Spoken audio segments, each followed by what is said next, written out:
Today we're installing a Britax ClickTight Harness-to-Booster in 3 easy steps. First, open ClickTight.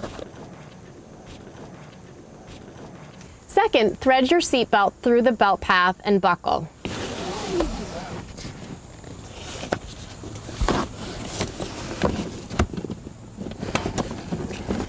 Make sure that there's no excess slack before you close the ClickTight.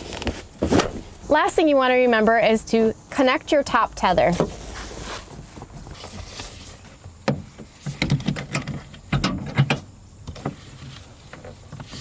And make sure that the seat does not move more than 1 inch at the belt path.